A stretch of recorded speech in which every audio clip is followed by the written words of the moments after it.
So I have one last question from the Japanese person, maybe, sitting on the side.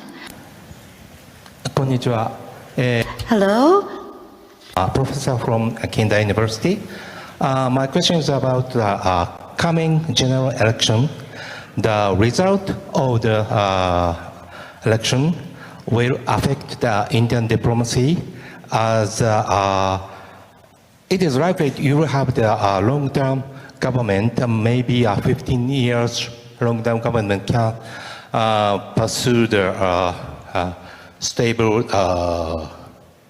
negotiation with other countries. So could you answer this question?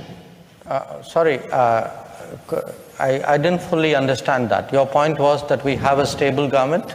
So you will have the, maybe you will have the 15 years stable government. 100%. We'll have 15 years. We may have even longer. Okay, hi. But it could be the 20 years. Maybe. Okay. So could you answer the question, please? You know, it's again, I want to first begin by saying every country, every society is different. So what can apply to India need not always be the same for other countries. But our own experience was that the lack of stability in politics, which really meant, to have majorities in parliament, to take decisions, to take bold steps, it makes a very, very big difference.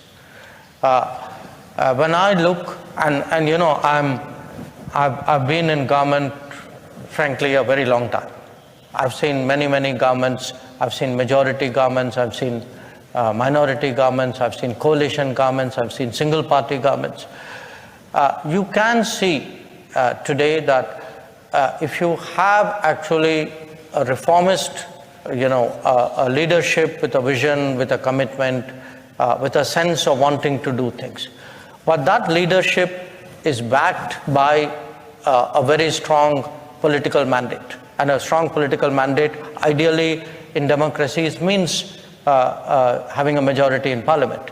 That is really what is the combination you need, because you can have a majority but you don't have a vision, or you have a vision but you don't have the political support. So you need both. Now, what has happened in our case is certainly for the last 10 years we've had both, and we hope to continue that.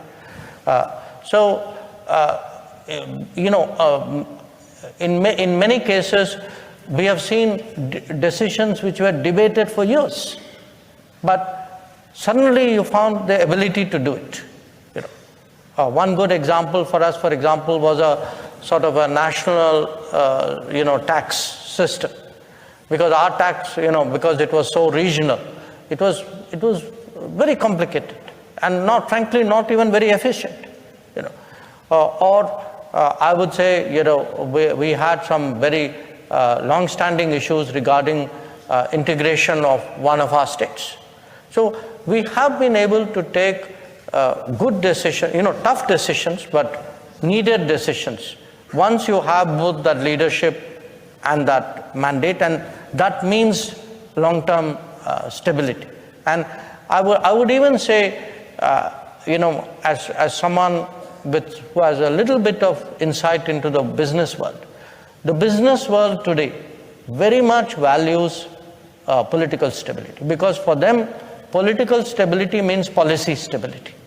Anybody who's coming, somebody who's taking a big bet on India, they want to know, okay, what will India be for the next 10 years?